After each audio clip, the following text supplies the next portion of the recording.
مہاجرین کے لیے 750 پختہ مکانات کی تعمیر کا آغاز ہو گیا۔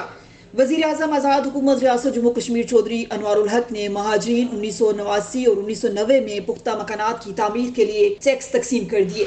مہاجرین کو مکانات کی تعمیر کے لیے پہلی قسط 5 لاکھ روپے فی گھر دی گئی ہے۔ مہاجرین اپنے مکانات کی تعمیر تصریحات کے مطابق خود کریں گے اور حکومت کی جانب سے تعمیر کے عمل کی نگرانی کی جائے گی۔ مکان کی تعمیر کے کام کا پہلا مرحلہ مکمل ہونے کے بعد ہی دوسری قسط جاری کی جائے گی۔ مہاجرین کو کل 6 اقساط میں فی مکان 38 لاکھ روپے کی رقم دی جائے گی۔ پہلے سال میں 375 اور دوسرے سال میں بھی 375 مکانات تعمیر کیے جائیں گے۔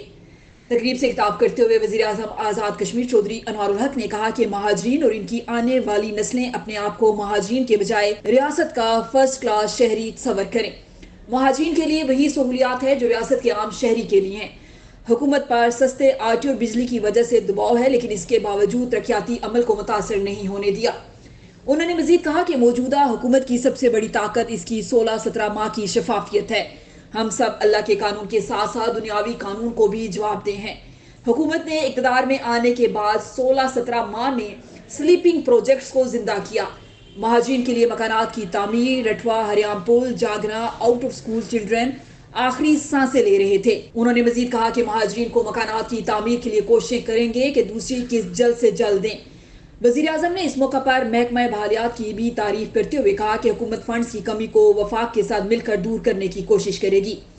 وزیر بحالیات جاوید اقبال بڑھانوی نے وزیر اعظم چودھری انوار الحق کا شکریہ ادا کرتے ہوئے کہا کہ 2 ماہ قبل شروع ہونے والے مہاجرین کے لیے مکانات کی تعمیر کے منصوبے پر آج سے عملی طور پر کام شروع ہو گیا ہے۔ مہاجرین کو مکانات کی تعمیر کے لیے پہلی قسط کے لیے رقم فراہم کر دی گئی ہے۔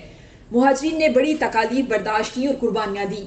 تعمیر کے عمل میں شفافیت کو یقینی بنایا جائے گا۔ تقریب میں وزراء حکومت وقار احمد نور، جاوید اقبال بڑھانوی، پیر محمد مظہر سعید شاہ، دیوان علی خان چغتائی، چودھری محمد رشید، چیف سیکرٹری سمیت مہاجرین نے شرکت کی۔